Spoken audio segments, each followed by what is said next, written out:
It's Friday. That means that we're going to be answering viewer mail, and we have got you some bacon and some iPad 3 rumors coming up now. This episode is brought to you by Go to My PC. Hey everybody, Jeffrey Powers here. Welcome to iPad 365, the show where we review an app a day to keep your iPad in play. It is Friday, and it's a no pants Friday. You just can't see it. I'm wearing shorts. Don't worry. But I do have my bacon shirt on, and we're going to be talking a little bit about bacon. In fact, that was the weirdest thing. Some of the viewer mail that I'm getting now is a little bit from different areas. Of course, we got the Facebook, we got the email, and of course, iPad, Twitter at iPad365. But we talked about it. It's like, okay, do we want a Bacon Friday? Yeah, sure. What the hell? Let's do Bacon Friday. Today is Bacon Friday. I think we do need to have a little bit more bacon on Fridays, don't you? Well, bacon is the most important meal of the day. At least that's what some do say. But why talk about bacon? Well, because of an email that I got. And basically it went like this. Dear Jeff, your bacon cat guy, where's the bacon apps? Now, for some of you who don't know, about 3 months ago, I put out this little meme that we did through Google Plus Hangouts called Baking Cat. That's how it all started.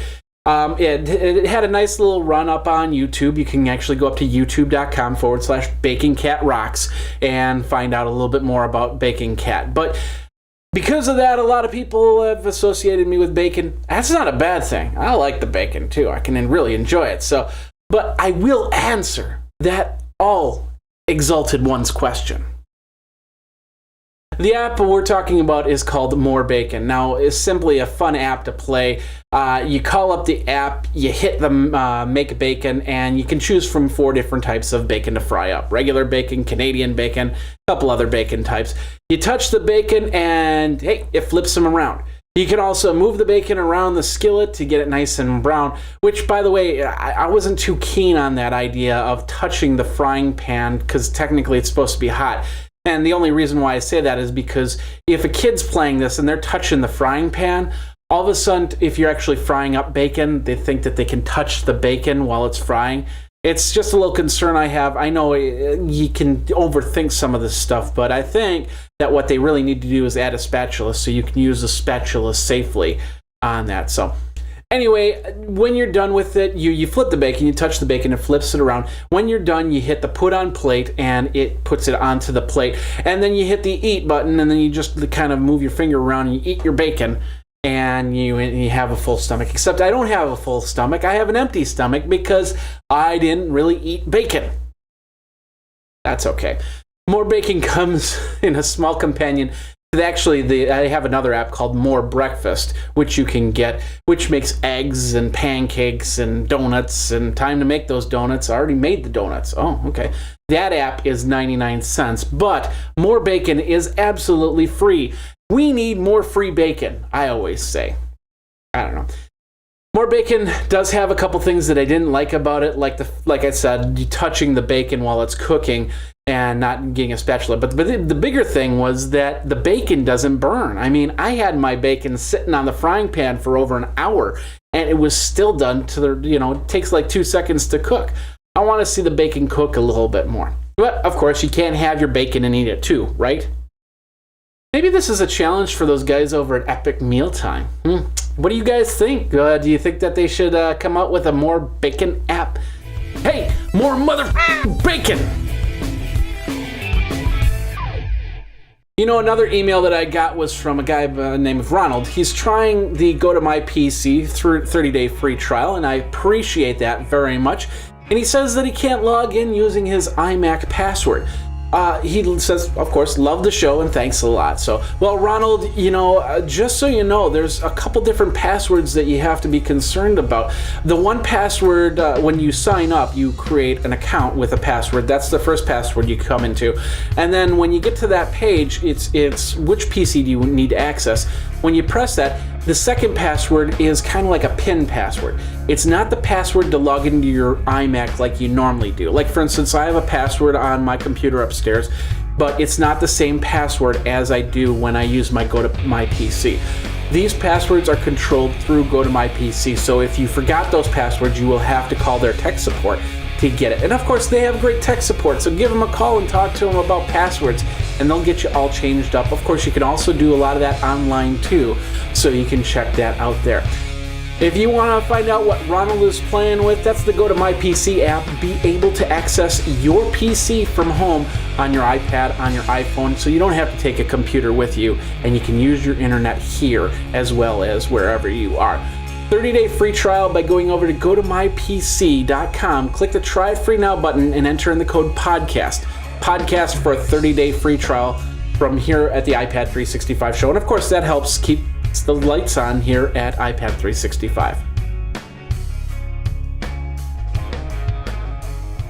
All right, another big one is just this on Thursday morning. They put out some more stuff about the whole iPad 3 rumors. They're really starting to ramp up because we're getting closer. In fact, you look at the iPad 3 watch. We're only a few weeks away before the announcement of the iPad 3. A lot of them are saying in February. A lot of them are saying in March. There's even a couple speculations that they're just going to wait until the fall and come out with the iPad 3. Now, I don't think that's the case. They've been working on iPad 3s since pretty much July of last year, and now they're going to really start to ramp up production. A lot of rumors coming out of the rumor mill, which is the reason why I think we're going to see an announcement. Now, they're talked about some weird announcement that's going to happen before the iPad 3 announcement, but that's another rumor as well. We've got rumors upon rumors upon rumors. Let's try and tackle all the rumors right now. First of all, let's talk about the processor. The iPad 3 will most likely have what they're calling the A6, which is Apple's processor, which is based on the ARM processor technology, ARM processor technology. Reason why is because ARM processors don't have to have big heat sinks on them, therefore they can be a little bit smaller and more compact. Now, the one thing about the A6 processor that everybody's expecting, and I am expecting as well, is that it's going to include quad-core technology. 4 processors on one little chip right there. Now, your iPad 2 has 2 processors on the little chip, and of course, the original iPad has 1 processor. So if you had 1 processor running 1 gig, the iPad 2 would have 2 processors running 1 gig. Now, the A6 will most likely have 4 processors, but I bet you they're going to bump it up to 1.6 gig per processor. We're going to have to wait and see on that one. But that's what I'm guessing will happen for the processor there. The memory, I don't know. They've kept the memory, internal memory. Of course, we'll also talk about the external memory in a second here.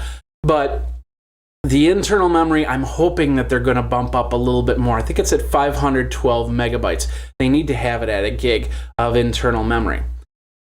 Let's talk about what they're calling the Retina display. And you're thinking to yourself, because I think of it when I think Retina display, those little things where you put up next to your eye and it'll actually determine who you are. No, the Retina display is basically a higher resolution. Actually, they're talking the resolution of 1536 by 2048 pixels, which basically means the icons will look brighter and a lot crisper than ever. Now, they have the Retina display on the 4S, so I can see this porting over to the iPad 3, and a lot of people will definitely notice the difference. And I think that reading a book will be a lot better experience on an iPad 3 than even with the iPad 2 right now, and it's a pretty good experience.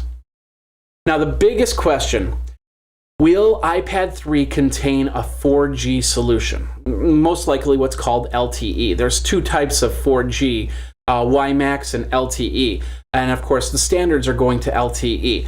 But will it be on iPad 3? The answer is not yet. But don't really read into what I just said, because what I mean by not yet is when they announce the iPad 3, they'll probably announce an iPad 3 Wi-Fi model, maybe a Wi-Fi and 3G model, but then the 4G model probably will come a month or 2 later. That means that you can go out and you buy yourself an iPad 3 with Wi-Fi, and then a few months down the road, you go and buy yourself an iPad 3 4G. That's how it works from there. Another rumor is what's called the NFC chip, or Near Field Communications chip. Now, this is an interesting technology where you basically have one device closer to another, and it'll transfer information. About 6 months ago, WebOS came out with a NFC type chip with their Pre 3 and the touchpad. Basically, you would set the Pre 3 on top of the touchpad, and it could transfer files, maybe a web page or something like that. If you're reading on tablet and you need to leave the tablet behind, you can switch it to your phone so you can get going and go from there. It's setting on the phone. I like the idea. I really hope that it's got NFC technology in it. We'll have to really be conscious of that NFC technology, because that also opens up a door for somebody to try and hack into it. Now, you might also be hearing about the 30-pin connector, that white cable that you get with all your iPhones, your iPods, and your iPads, and they were all interchangeable probably until now. Yep. And you also do have to probably go out and buy a whole bunch of new appliances for your iPad 3. It's still going to be a 30-pin connector. They're saying it's going to be streamlined a little bit, make it a little bit smaller. There's also a rumor that the 30-pin connector, there'll be a version that you can hook up to your USB, but there'll be a version that you can hook up to your Thunderbolt port, which means that you'll be able to transfer data faster between the computer and the iPad. Now, in this day and age, when they're trying to promote devices that don't hook up to a computer, I'm wondering why they still have that 30-pin connector cable. Maybe it's for more than just transferring files, or the people that would still want to do it the old way. But wouldn't you want to get rid of that 30-pin connector so you could have people use iCloud a little bit more? At least that's my thought. If they do Thunderbolt technology, it'll be great, and I hope that they actually incorporate the power option into the Thunderbolt technology so you can charge your iPad while it's being synced. That's the one thing that I miss the most and really wish that they could find a solution on. Lastly, let's talk about the memory and what else we could see with the iPad 3s. Now, I said that the internal memory should be bumped up. Last year we had the 16 gigabyte, the 32 gigabyte, and the 64 gigabyte models. I'm really hoping that they'll come out with a 128 and maybe even a 256 gigabyte model, because a lot of people have said they want more memory in their iPad. We'll see what happens. It's all about power drain. It's all about what it can fit into that little case. But the aforementioned 4G version, some people believe that there's also another thing that's coming out, and what's called the 10-inch version of the iPad, or different versions of the iPad, maybe a foldable version, or a 10-inch version, or a 7-inch version, or whatnot.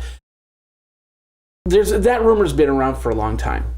However, we now have a business-minded CEO at Apple's helm, and he's done a lot of things that wouldn't have happened in years past, like, for instance, the Black Friday sale of your iPad, and of course the upcoming Valentine's Day specials that they're coming out with on the 14th. So anything is possible in this case.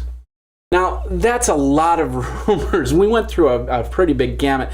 There's a lot of other rumors, like, for instance, is it going to have connectability, as in connect the Microsoft thing where you can actually do swiping instead of touching? And a whole bunch of other stuff. Is the camera going to be improved? What is this, that, and the other thing?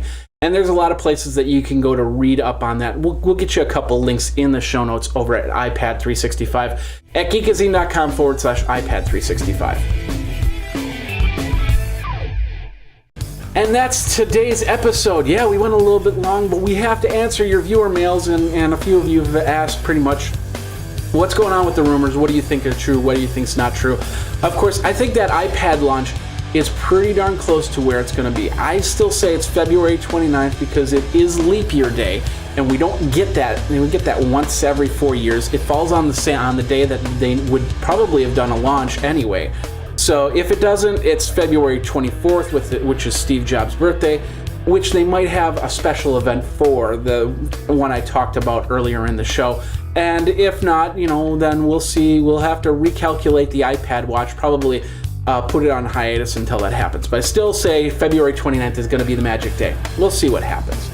Anyway, if you want to Twitter me, iPad365. If you want to email, that's iPad365show@gmail.com. My name is Jeffrey Powers. Thanks a lot for watching. Tomorrow is Saturday, and we're going to show you something. Yes, we're going to show you something. It's something that we will show you. And it's pretty cool. It's going to organize your video there. And we're going to show you that video tomorrow. We'll see you in 24 for another episode of iPad 365. Take care. You should follow Graphite on Twitter @GraphiteINC.